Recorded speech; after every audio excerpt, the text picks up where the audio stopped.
चलिए आइए, कैसे हैं आप लोग। उम्मीद करते हैं आप लोग बहुत ही बेहतर होंगे और आपकी तैयारी बहुत बेहतर चल रही होगी। जैसा कि आप थंबनेल में देख रहे हैं, बिहार पुलिस वैकेंसी, ठीक है, 19,838 पोस्ट के लिए जो भी तैयारी अभी करवा रहे हैं लास्ट समय में, अंतिम समय में ये करके जाएं, रिजल्ट कंफर्म होने वाला है। तो क्यों इतने दावे के साथ कर रहे हैं, उसके आज प्रमाण के साथ 100% ओरिजिनली चीज़ दिखाने वाले हैं। ठीक है। ये क्लास 9th का भी पॉलिटी चल रहा है, इसके बाद क्लास 10th का स्टार्ट करेंगे। उससे पहले कुछ भाई का हमारे कमेंट था, सर कहाँ कहाँ से बिना सिलेबस के लेके आ जा रहे हैं, तो मैं आज उनको थोड़ी सिलेबस का परिचय करवा देता हूँ। ठीक है, क्योंकि सिलेबस देखना बहुत ज़रूरी है। ये ऑफिशियल वेबसाइट से डाउनलोड किए हुए हैं। ठीक है, यह है बिहार पुलिस का सिलेबस। वर्ग 9th लिखा हुआ है। ठीक है, 9th का है। इसमें लिखा गया है लोकतांत्रिक राजनीतिक भाग 1। ठीक है, जिसमें पहला चैप्टर दिया है समकालीन विश्व में लोकतंत्र, जिसके अंदर अंदर पढ़ना है लोकतांत्रिक की पृष्ठभूमि, लोकतंत्र के विस्तार के विभिन्न चरण को पढ़ना है, वैश्विक लोकतांत्रिक परिकल्पना को पढ़ना है। चैप्टर नंबर दूसरा में पढ़ना है लोकतंत्र क्या है, लोकतंत्र क्यों है। ठीक है, तमाम ऐसी जानकारी, जैसे इसके इसके अंदर में भी क्या क्या पढ़ना है, लोकतंत्र क्या है, लोकतंत्र की विशेषता क्या है, लोकतंत्र क्यों होने वाला है, और लोकतंत्र के गुणों की चर्चा, और लोकतंत्र के पक्ष में एवं विपक्ष में तर्क देने के लिए कहा गया है। ठीक है, और नेक्स्ट चैप्टर जैसा कि देख रहे हैं, संविधान का निर्माण, जो कि मैं इसके पिछले क्लास में पढ़ा चुका हूँ। और लोकतंत्र में चुनावी राजनीति आज होने वाला है। ठीक है, और ये संसदीय लोकतांत्रिक संस्थाएं, जो चैप्टर नंबर 5 में पढ़ने वाले हैं। अब जब साफ लिखा गया है बिहार पुलिस के वेबसाइट में, देखिए रिजल्ट भारत .com से डाउनलोड किए हैं, उसके बाद ऑफिशियल ये रीडायरेक्ट होता है। CSBC एडवर्टाइजमेंट नंबर इतना है 2025 का, जिसमें सीधे सीधे आपको पॉलिटी का पूरी चैप्टर दे रखा है। आप लोग खुद अपने आंखों से देखिए कि चैप्टर में क्या क्या दिया हुआ है, जो कि अभी मैंने चर्चा किया। और मैं अभी जो ऑब्जेक्टिव करा रहा हूँ SCRT और NCRT का, सेम यहीं से क्वेश्चन उठा के, जैसे देखिए पहला चैप्टर क्या है, लोकतंत्र है। ठीक है, दूसरा चैप्टर लोकतंत्र क्या है और लोकतंत्र क्यों। देखिए हम जो पढ़ाए हैं आपको प्रूफ के साथ दिखा रहा हूँ कि क्या क्या है और नहीं है। देखिए हमने पढ़ा है पहला चैप्टर में लोकतंत्र क्या है, उसके क्रमिक विकास को पढ़ाया। दूसरे चैप्टर की बात करूँ, देखिए लोकतंत्र क्यों और कैसे। यहाँ पे देखिए लोकतंत्र क्या और क्यों, अभी चैप्टर में हम दिखा दिए कि सिलेबस में क्या था, सेम सेम चीज़ें हैं यहाँ पे। तीसरा चैप्टर में हमने दिखाया आपको, ये सब पढ़ा चुका हूँ। जिनको विश्वास नहीं हो रहा है कि हाँ यहाँ से प्रश्न नहीं बनने वाले हैं, तो आप देखिए कहाँ से, संविधान का निर्माण चैप्टर नंबर 3 में। और यहाँ देखिए सिलेबस में भी संविधान का निर्माण दिखा रहा हूँ मैं। चैप्टर नंबर 3 में देखिए संविधान का निर्माण है या नहीं है। ठीक है, दिख गया। तो वैसे ही आज हम चैप्टर 4 पढ़ाने वाले हैं, और निश्चित रूप से बता रहा हूँ जितना ऑब्जेक्टिव करवा दे रहा हूँ, इससे इससे बाहर नहीं जाने वाला। अगर बाहर गया तो फिर आपको कोई भी टीचर के नोट्स या PDF में नहीं मिलने वाला है। अगर इतना से बाहर गया तो जब हमारे में नहीं मिलेगा तो किसी में नहीं मिलेगा, फिर वो तार्किक क्वेश्चन होगा। क्योंकि बिहार पुलिस कुछ ऐसे क्वेश्चन डालते हैं जो आपके तर्क के अनुसार बन सकते हैं, टेक्निकली दिमाग लगाने के बाद ही बन सकता है, वो फिर किसी टीचर किसी बुक में नहीं मिलने वाला है। क्योंकि जो ओरिजिनल बुक है हम उससे ही पढ़ा रहे हैं। जैसा कि देखिए यहाँ पे दिख रहा है आपको थंबनेल में, क्या लिखा गया है, क्लास 9 पूरी SCRT और NCRT पर आधारित क्या चल रहा है, पॉलिटी चल रहा है। तो आज की चैप्टर जो होने वाला है, आज की चैप्टर चौथा होने वाला है। पहला पढ़ा चुके हैं समकालीन विश्व में लोकतंत्र, दूसरा भी पढ़ा चुके हैं लोकतंत्र क्या है, लोकतांत्रिक क्यों है। जो नहीं पढ़े हैं वो पिछले वीडियो देख सकते हैं।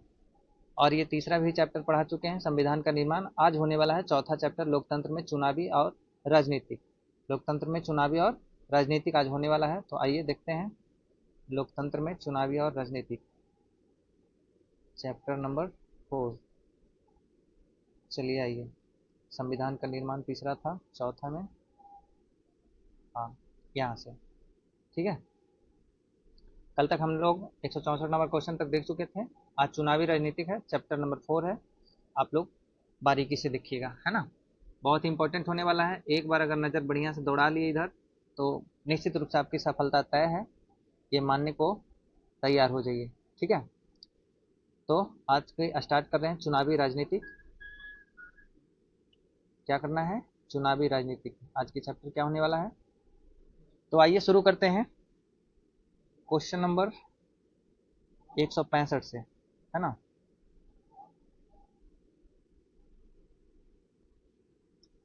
चलिए, तो क्वेश्चन क्या कर रहा है कि चुनाव में क्यों जरूरी है इस बारे में कौन सा वाक्य सही नहीं है, ठीक है। चुनाव में क्यों जरूरी है इस बारे में वाक्य कौन सा सही नहीं है। कहा जा रहा है कि लोग चुनाव में अपनी पसंद के उम्मीदवार का चुनाव करते हैं। लोग चुनाव में अपनी पसंद के उम्मीदवार को चुनाव करते हैं, ये गलत है। चुनाव लोगों को सरकार के, मतलब ये सही है, इसमें नहीं पूछ रहा है, ठीक है। क्वेश्चन पे ध्यान दीजिएगा, एक बार फिर से बता दूं। कहा जा रहा है, थोड़ा पेन के साइज ले लो, हाँ। क्वेश्चन नंबर 165 की बात करें कि चुनाव क्यों जरूरी है इस बारे में कौन सा वाक्य सही नहीं है। नहीं कहा जा रहा है, तो लोग चुनाव में अपनी पसंद के उम्मीदवार को चुनते हैं। रियलिटी बात है कि हम लोग अपनी पसंद के उम्मीदवार को चुनते हैं कि हमारा नेता ये होना चाहिए, ठीक है। वोट इसको करेंगे हम। वैसे क्वेश्चन नंबर बी की, ऑप्शन बी की बात करें कि चुनाव लोगों को सरकार के कामकाज का मूल्यांकन करने का अवसर प्रदान करती है, ये भी सही है। चुनाव लोगों की आकांक्षाओं को फलीभूत होने का अवसर भी प्रदान करती है, रियलिटी है।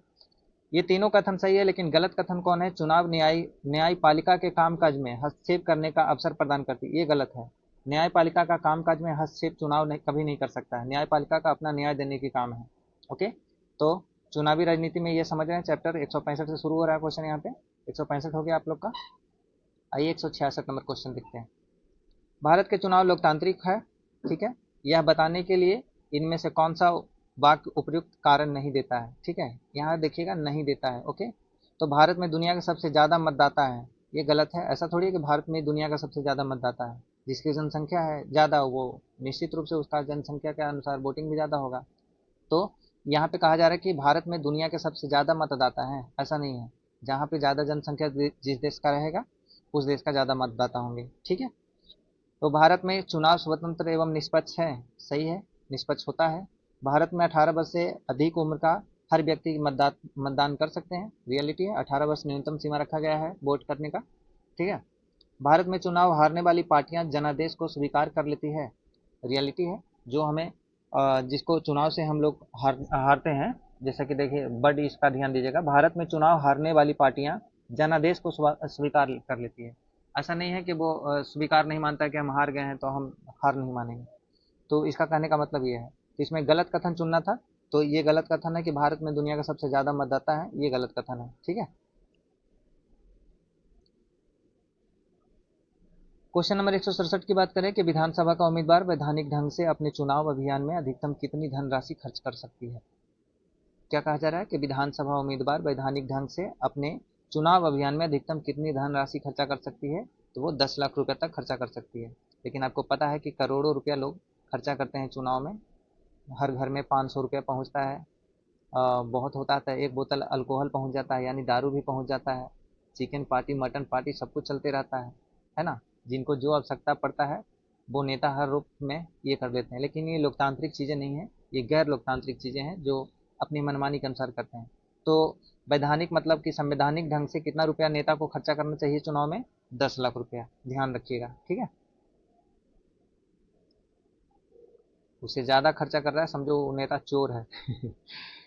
168 की बात करें कि लोकसभा में विधानसभा के उम्मीदवार होने के लिए न्यूनतम आयु सीमा क्या है। लोकसभा एवं विधानसभा उम्मीदवार होने के लिए न्यूनतम आयु क्या है।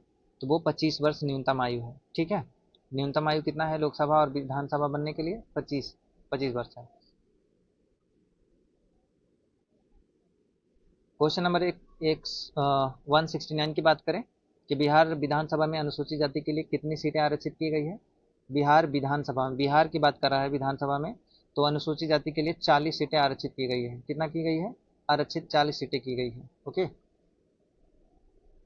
क्वेश्चन नंबर 170 की बात करें कि वर्तमान में भारत के मुख्य निर्वाचन आयुक्त कौन है। वर्तमान में भारत के मुख्य निर्वाचन आयुक्त कौन है।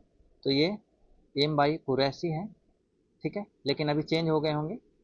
अभी क्या नाम है उनका, नाम ध्यान में नहीं आ रहा। एक बार आप लोग गूगल सर्च कर लीजिएगा। वर्तमान में भारत के मुख्य निर्वाचन आयुक्त जो हैं वो चेंज हो गए हैं, तो एक बार देख लीजिएगा आप लोग, ठीक है। ये वर्तमान वाली क्वेश्चन हटा ही दीजिए, ये पुराना है। चलिए 172 नंबर क्वेश्चन की बात करके, सर्वोच्च न्यायालय ने प्रत्याशियों को नामांकन करते समय इनमें से कौन सी बात शपथ पत्र में संकलन करने का आदेश नहीं दिया गया है, ठीक है। तो उम्मीदवार के विरुद्ध चल रहे गंभीर आपराधिक मामले को विवरण दे सकते हैं कि हाँ हम ये हैं, ठीक है। उम्मीदवार और उसके परिवार के सदस्यों की संपत्ति एवं देनदारियों को ब्यौरा भी दे सकते हैं। उम्मीदवारों की शैक्षणिक योग्यता भी दे सकते हैं। लेकिन अपने परिवार के सदस्यों की योग्यता नहीं दे सकते हैं। हम अगर परीक्षा दे रहे हैं तो हम अपने बारे में बताएंगे ना। हम अगर, ये कहा जा रहा है क्वेश्चन कि सर्वोच्च न्यायालय में प्रत्याशियों का नामांकन करते समय मान लिया हम नेता बनने वाले हैं तो हम अपनी उम्मीदवारी दे सकते हैं, ना कि अपने परिवार का पूरा डिटेल देंगे कि हाँ वो कितने पढ़े लिखे हैं, हमारे भाई कितने पढ़े लिखे हैं, इसकी ब्यौरा नहीं दे सकते हैं। तो यहाँ चुना कह रहा था क्या, नहीं है, नहीं दिया गया, तो ये नहीं है, बाकी सब दे सकते हैं हम लोग चुनाव में, ठीक है। रही बात वर्तमान घटनाएं की, जैसे कि क्वेश्चन था कि वर्तमान समय में भारत के प्रधानमंत्री कौन है तो आप सभी लोग को पता हो कि नरेंद्र मोदी हैं, ठीक है। तो वर्तमान वाली चीज़ें ऐसे भी हम एक करेंट अफेयर का सीरीज लाएंगे लास्ट समय में, लगभग 100-150 क्वेश्चन होगा, वो उतना इनफ है आप लोग के लिए, ठीक है। क्वेश्चन नंबर 173 की बात करें कि लोकसभा में अनुसूचित जातियों के लिए आरक्षित स्थानों की संख्या है। विधानसभा में कितना था बिहार में, 40 था, कितना था, 40 था। लेकिन यहाँ पे लोकसभा में कह रहा है, पूरी लोकसभा है, पूरे इंडिया की बात कर रहे हैं, ठीक है। लोकसभा में अनुसूचित जातियों के लिए आरक्षित स्थान की संख्या कितना है, तो 79 है, कितना है, 79 है, ओके, याद रखिएगा। बिहार में विधानसभा में कितना है, 40 है, लोकसभा में 79 है आरक्षित सीटें, ओके। 174 की बात करें कि लोकतांत्रिक शासन व्यवस्था वाले देशों के संबंध में निम्नलिखित में से कौन सही नहीं है, कौन सही नहीं है, ठीक है। सभी लोग को चुनाव लड़ने और मतदान करने का अधिकार है, ठीक है, ये सही है। चुनाव में विकल्प का होना, आगे देख लेते हैं ऑप्शन, उसमें नहीं का उत्तर पूछा जा रहा था, ठीक है। नियंत्रित अंतराल पर निष्पक्ष चुनाव होता है, ये सही है, बी भी सही था। लेकिन किसी एक पार्टी को मतदान करने का मजबूर करना, ये गलत है। क्वेश्चन इतना लॉलीपॉप है यार कि आप लोग खुद छांट सकते हो। पॉलिटी का क्वेश्चन इतना मजेदार आता है ना कि क्या ही बताऊं। आप थोड़ी सी अपने दिमाग लगाइएगा तो ऑप्शन ऑटोमेटिक छट जाएगा। बताओ अब लोकतांत्रिक में कहाँ से बात है कि किसी एक पार्टी के लिए आप मतदान, मान लिया आपको आरजेडी या बीजेपी कह रहा है कि हमको ही वोट दो, जबरदस्ती तुम दोगे? जबरदस्ती की सिस्टम नहीं है, लोकतांत्रिक ये नहीं है, ठीक है। ये अनियंत्रण वाली हरकतें हो जाएगा। तो आप लोग ऑप्शन से ही क्वेश्चन बना सकते हैं, इतना इजी जी प्रश्न है। 175 की बात करें कि भारत के मुख्य निर्वाचन आयुक्त की नियुक्ति होती है, राष्ट्रपति द्वारा होती है। किसके द्वारा होती है, राष्ट्रपति के द्वारा होती है, प्रधानमंत्री के द्वारा नहीं होती है, सर्वोच्च न्यायालय के मुख्य न्यायाधीश के द्वारा नहीं होती है, ओके।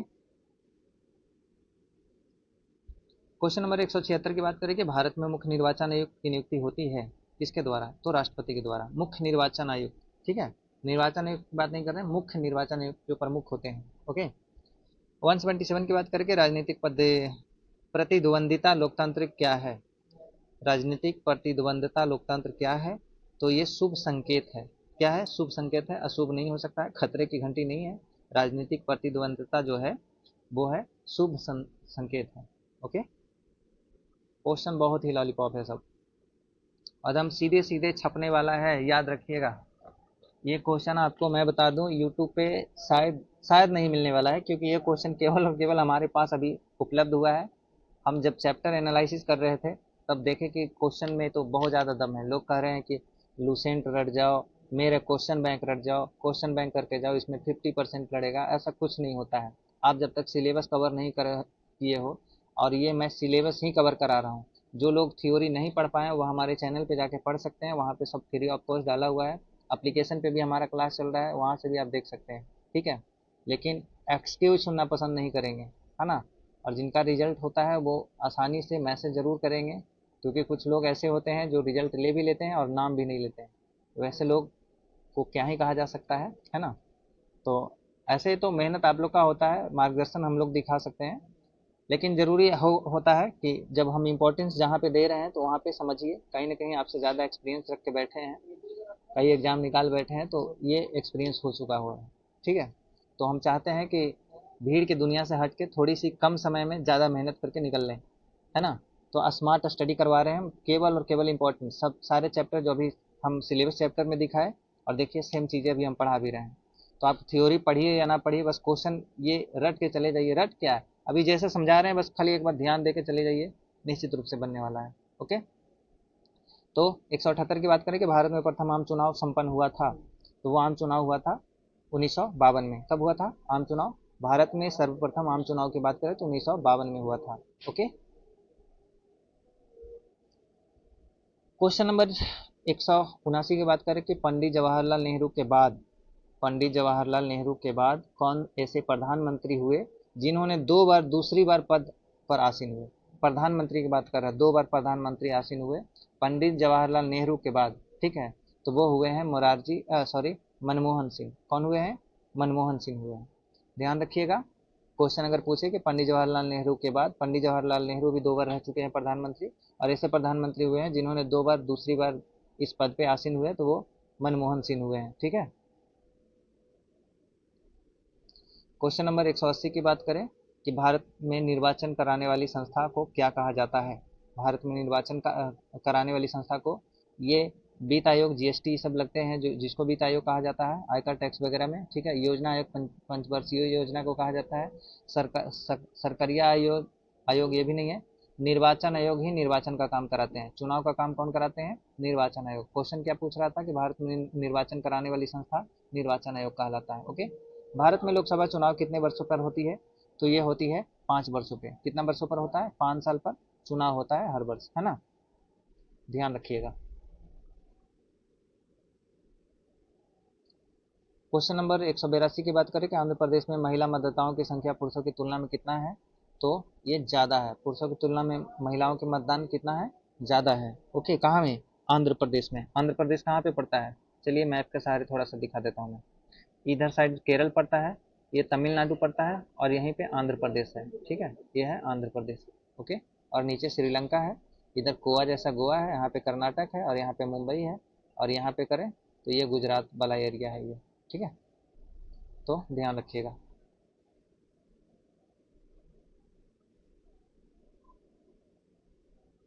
चलिए, नए परिसीमन के बाद लोकसभा में अनुसूचित जातियों के लिए आरक्षित सीटों की संख्या बढ़ाकर कितनी कर दी गई है? तो वो 84 कर दी गई है। कितनी कर दी गई है?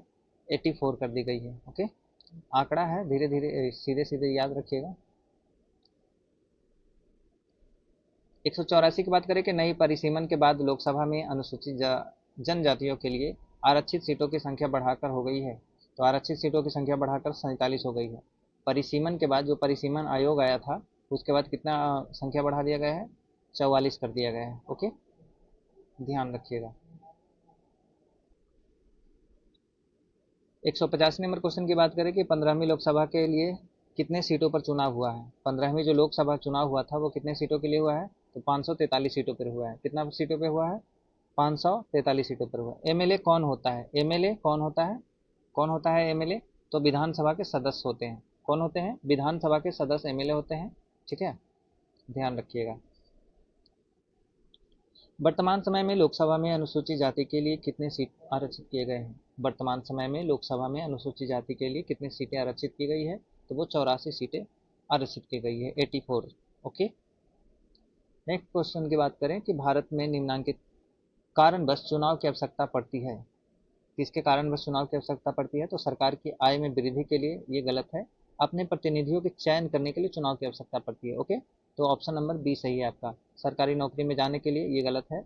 न्यायपालिका के कार्यों पर अंकुश लगाने के लिए, ये भी गलत है, ओके। क्वेश्चन नंबर 89 की बात करें कि लोकतांत्रिक देशों में चुनाव के महत्व के संबंध में निम्नलिखित में से कौन सा कथन सत्य नहीं है? कहा जा रहा है कि लोकतांत्रिक देशों में चुनाव के महत्व के संबंध में निम्नलिखित में से कौन सा कथन सही नहीं है? आइए ऑप्शन देखते हैं। कहा जा रहा है अच्छे प्रतिनिधि का चयन करने के लिए, ये तो है। सरकार को वैधानिक मान्यता के लिए, ये है। तानाशाह में वृद्धि के लिए, इसके लिए हम लोग चुनाव नहीं करते हैं। शासन में भागीदारी के लिए ये करते हैं, ठीक है। तो तानाशाह में वृद्धि के लिए हम लोग कभी भी चुनाव किसी को जिता नहीं सकते हैं, ठीक है।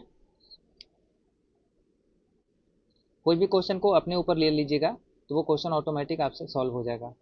कभी भी सोच लीजिए कि हाँ, वहाँ पे हम हैं, वोटिंग की बात कर रहे हैं तो हम देने वाले हैं, तब ऐसे आंसर जब कीजिएगा तो आपसे निश्चित रूप से बन जाएगा, ओके। क्वेश्चन नंबर 190 की बात करें कि क्या है? सॉरी, निम्नांकित में से, हाँ ना, निम्नलिखित नहीं है, हाँ निम्नांकित है, ओके। तो कहा जा रहा है 190 में से निम्नांकित में से किसके कारक के आधार पर भारतीय निर्वाचन आयोग को व्यवस्था को लोकतांत्रिक कहा जाता है? क्या कहा जाता है? लोकतांत्रिक कहा जाता है। तो दुनिया में सबसे अधिक मतदाता के भारतवर्ष है, ये गलत है। 18 वर्ष से अधिक उम्र वाले प्रत्येक व्यक्ति भारतवर्ष में मतदाता है। 18 वर्ष से अधिक उम्र का प्रत्येक व्यक्ति भारतवर्ष में मतदाता है, प्रत्येक व्यक्ति मतदाता है। 18 वर्ष से अधिक उम्र का प्रत्येक व्यक्ति भारतवर्ष में मतदाता है। अच्छा, नेक्स्ट देख लेते हैं। प्रायः भारत में चुनाव में पराजित होने वाली पार्टी देर सबेर जनादेश को स्वीकार करते हैं, ये तो सही है। भारत में निर्वाचन व्यवस्था एवं स्वतंत्र एवं निष्पक्षता की कसौटी पर खरी उतरती है, ये भी सही है, लेकिन इसका आंसर ये गलत है। ठीक है, बी आंसर गलत है। मतदाता भारत में दुनिया में सबसे अधिक मतदाता भारतवर्ष में है, ये सॉरी, इसका जो आंसर होने वाला है, एक बार फिर से क्वेश्चन देख लेते हैं। निम्नांकित में से किसके कारक के आधार पर भारतीय निर्वाचन व्यवस्था को लोकतांत्रिक कहा जाता है? भारतीय व्यवस्था को लोकतांत्रिक कहा जाता है, तो ये दुनिया में सबसे अधिक मतदाता भारतवर्ष में है, इसलिए कहा जाता है, ये गलत है। ठीक है, 18 वर्ष से इतना के व्यक्ति को मतदाता कहा जाता है, ये भी गलत है। भारतीय चुनाव में होने वाली पार्टी जनादेश स्वीकार कर लेती है, ये भी गलत है। भारत में निर्वाचन व्यवस्था एवं स्वतंत्र एवं निष्पक्षता की कसौटी पर खरी उतरती है, इसके लिए कहा जाता है। ठीक है, अभी इसका आंसर सही मिला है। ओके, थोड़ी थोड़ी कभी कभी क्वेश्चन ना समझने लायक हो जाता है। चलिए आइए देखते हैं 191 नंबर क्वेश्चन की बात करके, निम्नांकित में से चुनाव आयोग की किन भूमिकाओं से आप सहमत नहीं हैं? क्वेश्चन में कहा जा रहा है कि निम्नांकित में से चुनाव आयोग की किन भूमिकाओं में सहमत नहीं हैं। तो चुनाव में सरकारी मशीनरी तंत्र के दुरुपयोग पर रोकथाम हो, ये गलत है। फोटो पहचान पत्र एवं निर्धारित किए गए पहचान के आधार पर ही मतदान कराने की व्यवस्था हो, ये भी गलत है। चुनाव आयोग को चाहिए कि मतदान के साथ साथ मतदाता कर्मियों का सुरक्षा भी पुख्ता करवाए, ये भी इसके अनुसार गलत है। यानी कि गलत नहीं है, ये तीनों जो वर्ड है आपका सही है, और इसमें गलत चुनने के लिए बोला, ये तीनों सही है। और कहा जा रहा है कि चुनाव आयोग को चाहिए कि वह राजनीतिक दलों के द्वारा उम्मीदवार तय करने में आवश्यक हस्तक्षेप करें, ये गलत है। आवश्यक हस्तक्षेप नहीं कर सकता है कोई, है ना। तो ये तीनों सही है, लेकिन इसके अनुसार ये तीनों गलत है और ये सही है, लेकिन रियलिटी बताऊं तो ये तीनों सही है और ये गलत है। ओके,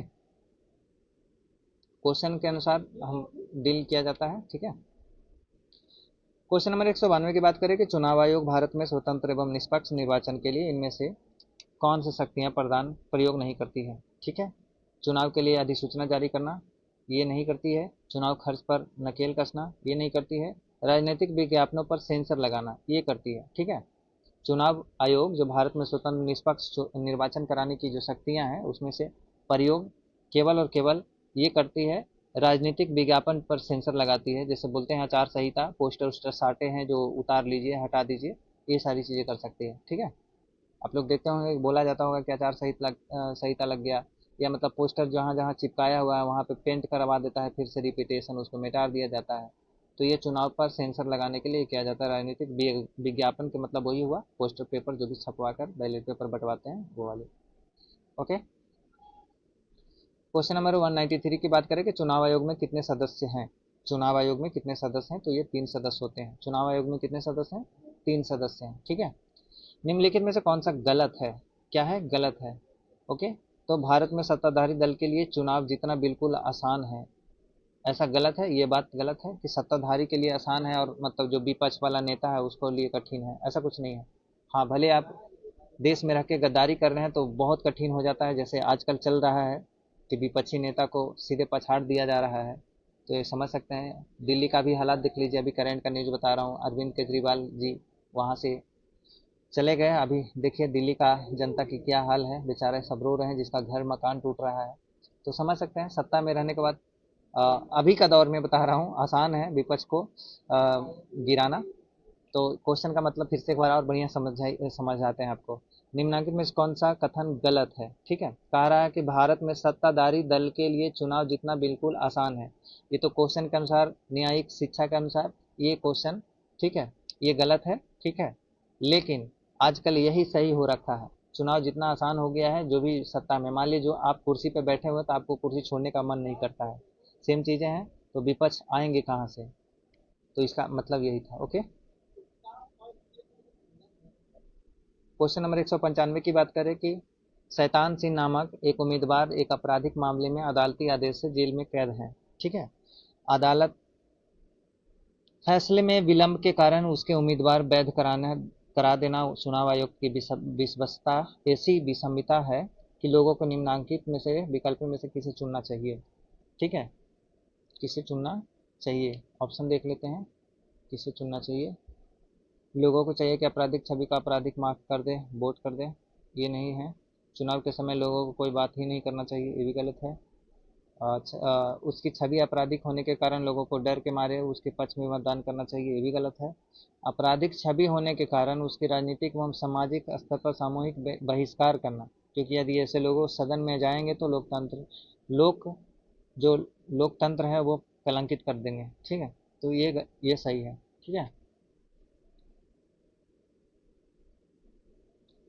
क्वेश्चन नंबर 196 की बात करें कि 15वीं लोकसभा चुनाव बिहार में कितने चरणों में पूरा हुआ है। 15वीं जो लोकसभा चुनाव था पिछली बार का, ठीक है, वो कितने चरण में पूरा हुआ है, तो वो 4 चरण में पूरा हुआ है। कितने चरण में पूरा हुआ है, 4 चरण में पूरा हुआ है। ओके,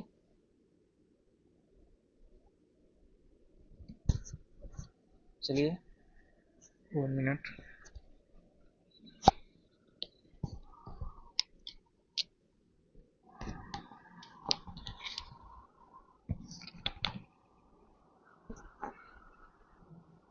चलिए क्वेश्चन नंबर 197 की बात करें, कहाँ गया, 197 की बात करें कि आगामी लोकसभा चुनाव में स्वतंत्र, स्वच्छ और निष्पक्ष ढंग से संपन्न, इसके लिए मतदाता को निम्नांकित विकल्पों में से किसका चयन करना चाहिए। ठीक है, तो ये निष्पक्ष एवं स्वच्छ जनमत का निर्माण कराना चाहिए। ठीक है,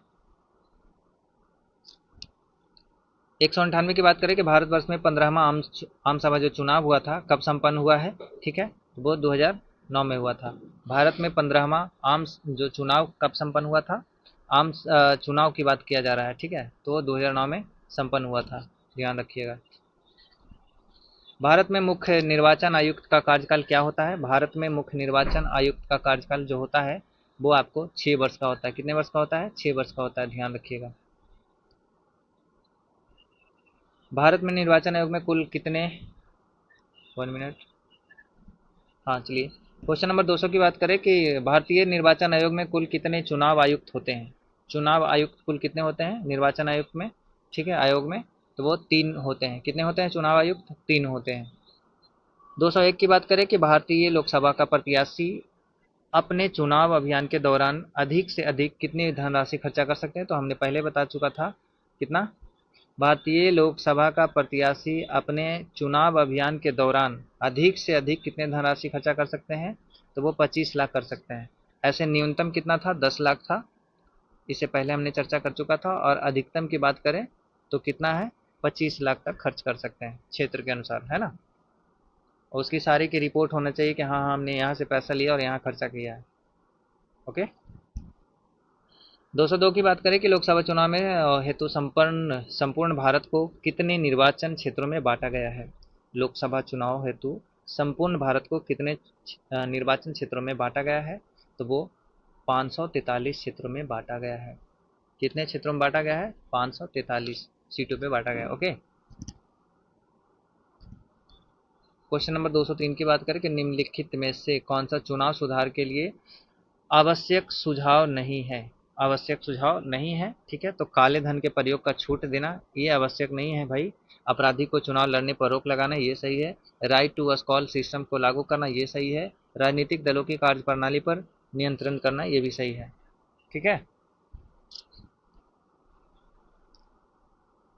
क्वेश्चन नंबर 204 की बात करें कि मतदाता सूची का निर्माण निम्नलिखित में से कौन करता है। मतदाता सूची का निर्माण निम्नलिखित में से कौन करता है, तो जब मतदाता की बात आएगा तो चुनाव आयोग ही करेगा, है ना। लोकसभा राज्यसभा ये सब परिसीमन आयोग नहीं कर सकता है। ओके, वोटिंग का बात आए तो चुनाव आयोग ही करेगा कोई भी काम।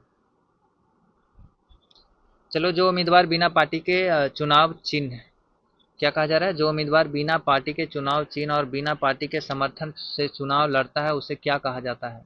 उसे क्या कहा जाता है, आपको पता हो जाता है कि निर्दलीय कहा जाता है, उसको निर्दलीय कहा जाता है। ठीक है, जब हमारे पास कोई पार्टी कोई चुनाव चिन्ह ही नहीं है तो फिर हम क्या होंगे, अपने निर्दलीय से खड़ा होंगे, अपने आप पे, अपने दम पे, अपने बलबूते पे। ठीक है, क्वेश्चन नंबर 206 की बात करें कि मतदान के बाद ईवीएम बैलेट बॉक्स को जिस स्थान पर रखा जाता है उसे क्या कहा जाता है। तो उसको स्ट्रांग रूम कहा जाता है। जहाँ पे मतदान के बाद ईवीएम मशीन रखा जाता है उसको स्ट्रांग रूम कहा जाता है। क्या कहा जाता है? Strong room. ध्यान रखिएगा, कभी भी पूछ सकता है। सब क्वेश्चन बहुत ही लॉलीपॉप है, आप लोग ऐसे भी जवाब दे सकते हैं। 207 की बात करें कि चुनाव आयोग निम्नलिखित में से कैसी संस्था है। चुनाव आयोग निम्नलिखित में से कैसी संस्था है? तो ये संवैधानिक संस्था है। कैसी संस्था है मेरे भाई? ये संवैधानिक संस्था है। चुनाव आयुक्तों को नियुक्ति कौन करता है? चुनाव आयुक्तों का नियुक्ति कौन करता है? तो हमने पहले बता चुका था, राष्ट्रपति करता है। ठीक है, राष्ट्रपति करते हैं। एक महामहिम है, रिस्पेक्ट से नाम लेना उचित है ना। तो 209 की बात करें कि निम्नलिखित में से कौन सा कार्य चुनाव आयोग नहीं है। निम्नलिखित में से कौन सा कार्य चुनाव आयोग का नहीं है? ठीक है, राष्ट्रपति का चुनाव करना ये चुनाव आयोग का काम नहीं है। चुनाव में आचार संहिता लागू करना ये चुनाव आयोग का काम नहीं है। चुनाव कार्य में लगे अधिकारों पर नियंत्रण रखना ये नहीं है। चुनाव के समय पार्टी का प्रचार करना ये चुनाव आयोग का काम नहीं है। बाकी राष्ट्रपति का चुनाव चुनाव आयोग कर सकते हैं।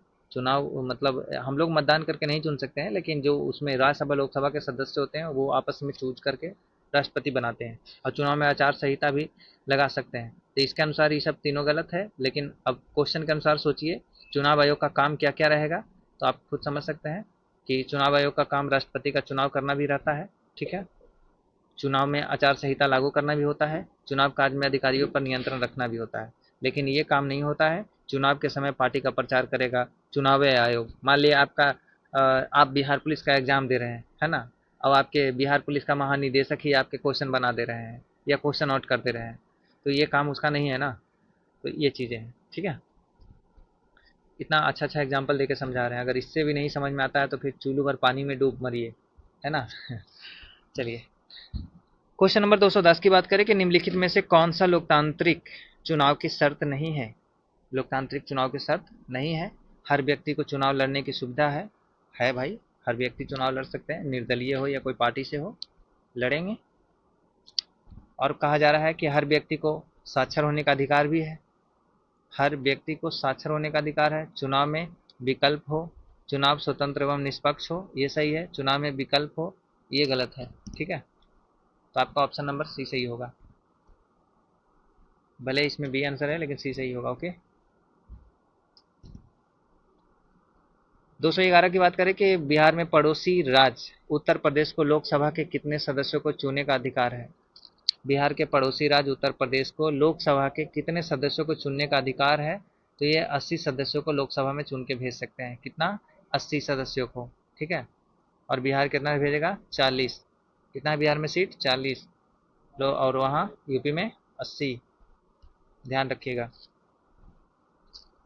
212 की बात करें कि चुनाव में उम्मीदवारों को इनमें से कौन सा कार्य करने की छूट प्राप्त होती है। चुनाव में उम्मीदवारों को इनमें से कौन सा कार्य करने की छूट प्राप्त होती है। तो ये होती है विद्यालय के मैदान में सभा आयोजित करने की छूट। ठीक है, क्वेश्चन नंबर कितना? क्वेश्चन नंबर 213 की बात करें कि भारत में मतदाता सूची में नाम होने के लिए न्यूनतम उम्र कितना होना चाहिए? 18 वर्ष होना चाहिए। उम्मीदवारों द्वारा चुनाव प्रचार चुनाव के कितने घंटे पहले समाप्त हो जाता है। उम्मीदवार द्वारा चुनाव प्रचार चुनाव के कितने घंटे पहले हो जाता है? तो 48 घंटे पहले कोई भी नेता प्रचार नहीं करेगा वोटिंग के समय। समझ रहे हैं? कितना घंटे पहले? 48 घंटे पहले। जब मान लिया 48 घंटे बाद चुनाव हो रहा है, वोट होना है, तो 48 घंटा उससे पहले चुनाव कोई भी नेता विधायक मंत्री नहीं करेंगे कि हम हमें वोट दीजिए या हमें इच्छा है हमारा ये करे, कोई भी प्रचार प्रसार नहीं करेंगे। क्वेश्चन नंबर 215 की बात करें कि चुनाव आयोग के सदस्यों का कार्यकाल कितना होता है। तो 62 वर्ष होता है। चुनाव आयोग के सदस्यों का कार्यकाल, जो चुनाव आयोग में सदस्य बनते हैं वो कितने उम्र का बनते हैं? 62 साल। इतने हाइयर उम्र को क्यों रखा जाता है? क्योंकि इन लोग उतावला में कोई भी निर्णय नहीं ले सकते हैं, कोई भी निर्णय समझ बूझ के ले सकते हैं। बुजुर्ग लोग को इसीलिए रखा जाता है। ठीक है, बड़े बड़े पद पे बुजुर्ग लोग को ही रखा जाता है इसलिए क्योंकि अगर जवानी में कोई भी पोस्ट बड़ा पोस्ट दे दे, है ना, सेना का प्रमुख कमांडर अगर बना दे आपको जवानी में ही, तो समझिए कि आपके गर्लफ्रेंड से अगर झगड़ा हो तो आप उसके घर पे ले जाके हेलीकॉप्टर उतार दीजिएगा। इसलिए कम उम्र वाले लोग को नहीं बनाया जाता है ना। मुख्य चुनाव आयुक्त की नियुक्ति कौन करता है? मुख्य चुनाव आयोग की नियुक्ति कौन करता है? तो ये राष्ट्रपति करते हैं। कौन करते हैं? राष्ट्रपति करते हैं। ओके, क्वेश्चन नंबर 217 की बात करें कि जब लोग स्वयं शासन में भाग लेते हैं तो ऐसे शासन व्यवस्था को कहते हैं, ऐसे शासन व्यवस्था को प्रत्यक्ष लोकतंत्र कहते हैं। क्या कहते हैं? प्रत्यक्ष लोकतंत्र कहते हैं। क्वेश्चन नंबर 218 की बात करें कि लोकसभा में विधानसभा का चुनाव कितने वर्षों के अंतराल पर होता है? लोकसभा में विधानसभा का चुनाव कितने वर्षों के अंतराल पर होता है? तो 5 वर्षों के अंतराल पर होता है। 5 वर्षों के लिए होता है ना। हाँ, चलिए आइए क्वेश्चन नंबर 219 की बात करें कि एकल निर्वाचन क्षेत्र में एक क्षेत्र में कितने उम्मीदवार चुनाव जीतते हैं? ठीक है, तो एक क्षेत्र में एक ही चुनाव जीतते हैं। कितना जीतते हैं? एकल निर्वाचन क्षेत्र में एक क्षेत्र में कितने उम्मीदवार चुनाव जीतते हैं? तो कहीं भी एक ही चुनाव में एक ही उम्मीदवार जीतेंगे ना, एकल क्षेत्र वाले एरिया में। दो दो थोड़ी वहां से विधायक दो दो मंत्री बन जाएंगे, दो दो मुख्यमंत्री बन जाएंगे, ऐसा नहीं होता है। चलिए, निर्वाचन क्षेत्रों के आरक्षित कराने के आधार पर क्या होता है? ठीक है, अनुसूचित जाति एवं अनुसूचित जनजाति की जनसंख्या, सरकार की इच्छा, ये नहीं है। निर्वाचन आयोग का इच्छा, ये भी नहीं है। राजनीतिक दल, यह है अनुसूचित जाति एवं अनुसूचित जनजाति की जनसंख्या पर आरक्षित करने का आधार। ठीक है, ओके। आरक्षण देने का अधिकार क्या है? अनुसूचित और अनुसूचित जनजाति के लिए। क्वेश्चन नंबर 121 की बात करें कि चुनाव के समय में चुनाव आयोग के किन भूमिकाओं में असहमत है? क्या है? असहमत है। फोटो पहचान पत्र एवं निर्धारित पहचान पत्र पर आधार पर ही चुनाव होगा। चुनाव में सरकारी तंत्र का दुरुपयोग पर रोक लगाना, ये सही है। चुनाव आयोग को राजनीतिक दलों पर उम्मीदवार तय करने में हस्तक्षेप करना, ये गलत है। चुनाव आयोग का राजनीतिक दलों द्वारा उम्मीदवार तय करने में हस्तक्षेप करना, ये गलत है। चुनाव आयोग कभी नहीं कर सकता है कि हाँ तुम खड़ी नहीं हो, वो हम फलना आदमी को ही खड़ी करेंगे, है ना। चुनाव आयोग द्वारा मतदान के साथ साथ मतदाता अधिकारियों को भी सुरक्षा करना, हाँ ये सही है। ठीक है, तो गलत इसमें चुनने के लिए असहमत की बात कर रहा था, तो ये असहमति की बात है, ये वाली। ठीक है, ऑप्शन नंबर सी सही है। ओके। लोकतंत्र में फैसला किसके द्वारा लिए जाते हैं? लोकतंत्र में 222 क्वेश्चन नंबर की बात करें कि लोकतंत्र में फैसला किसके द्वारा लिए जाते हैं? तो जनप्रतिनिधियों के द्वारा लिए जाते हैं। क्या कौन लिए जाते हैं? जनप्रतिनिधि कौन होते हैं? विधायक। ओके। ईवीएम क्या है? ईवीएम क्या है? ईवीएम क्या है? मतदान का मशीन है। देखो ऑप्शन में क्या क्या देगा। एक कंप्यूटर है, गलत है। ब्लड प्रेशर मापने की मशीन है, ये भी गलत है। अपराध रोकने की मशीन है, ये भी गलत है। ठीक है, तो ईवीएम मशीन क्या है मेरे भाई? हाँ, मतदान करने की मशीन है। ठीक है, ब्लड प्रेशर मापने की मशीन नहीं है। ब्लड प्रेशर पता है किस चीज़ मापा जाता है? स्फिगेनो मैग्नोमीटर से। स्फिगेनो मैनोमीटर से, है ना। नाम बड़ा अल्टरनेट है, देख लीजिएगा नेट पर सर्च मार के। स्फिगेनो मैनोमीटर, लाइए लिख ही देते हैं। स्फिगेनो मैनोमीटर, मैनो स्फिगेनो मैनोमीटर, ये बीपी मापने की मशीन है। जो आप ब्लड प्रेशर मापते हैं ना मेडिकल में, वो बीपी मापने का मशीन का पूरा नाम क्या है? स्फिगेनो मैनोमीटर। ध्यान रखिएगा, ये भी बहुत इंपॉर्टेंट है। 224 की बात करें कि निम्नलिखित में से कौन सा स्वतंत्र एवं निष्पक्ष चुनाव की चुनौतियां नहीं है? चुनाव की चुनौतियां नहीं है, तो रुपया पैसा के बल पर चुनाव लड़ना, ये गलत है भाई। आपराधिक पृष्ठभूमि के लोगों द्वारा चुनाव लड़ना, ये भी गलत है। अपराधी का मामले में ऐसा नहीं हो सकता है। नियमित अंतराल पर चुनाव होता है हमेशा, ये सही है। राजनीतिक दलों पर पारिवारिक नियंत्रण रखना, ये भी गलत है। ठीक है, तो इसमें कहा जाता है निष्पक्ष चुनाव की बात है, तो ये सारे चीज़ है, लेकिन इसका बढ़ावा नहीं दे सकता। नियमित अंतराल पर चुनाव होना, ये सही है। ठीक है, अब जो है चैप्टर नंबर 5, अध्याय नंबर 5 है, ये कल की क्लास में करेंगे हम। ठीक है, संसदीय लोकतंत्र की संस्था है। आप समझ सकते हैं कि इम्पोर्टेंट क्यों हो जाता है। मैंने सारा सिलेबस में दिखा दिया है। देखिए, जो कल चैप्टर कराने वाले हैं वो आपको बिहार पुलिस के सिलेबस में सीधे सीधे मिल जाएगा, है ना। कहाँ गया सिलेबस? हाँ, सिलेबस आपका ये है। ठीक है, अभी बताए ना लोकतांत्रिक चुनाव को क्यों लोकतांत्रिक है। क्वेश्चन नंबर 5, अभी चैप्टर जो कल स्टार्ट करने वाले हैं अभी छोड़े, संसदीय लोकतंत्र की संस्था है। ठीक है, तो ये कल की क्लास में करेंगे। और बाकी जिनको प्रूफ की सारी चीज़ की आवश्यकता होता है, वो आप एक बार CSBC की वेबसाइट पर जाइए और ये सिलेबस डाउनलोड कर लीजिए। आप लोग देख लीजिए कि पॉलिटी में क्या पढ़ना है। ये 9th का भी सिलेबस है। फिर जब हम 10th का स्टार्ट करेंगे तो 10th का करेंगे। सारे सब्जेक्ट हम 15 दिन के अंदर में लगभग आप लोग को कवर करा देंगे। और करेंट अफेयर की बात रहा तो वो भी बहुत जल्द ही 100 क्वेश्चन 150 क्वेश्चन का कराने वाले हैं, उससे बाहर नहीं जाने वाला है। ठीक है, तो फिलहाल के लिए थैंक यू, धन्यवाद सभी लोगों का। अपने और अपने परिवार का रखिए ख्याल। खुद का रखिए ख्याल, ऐसे ही मस्ती में पढ़ाई करते रहिए। हम आपके उज्जवल भविष्य की कामना करते हैं। थैंक यू, धन्यवाद सभी लोगों का।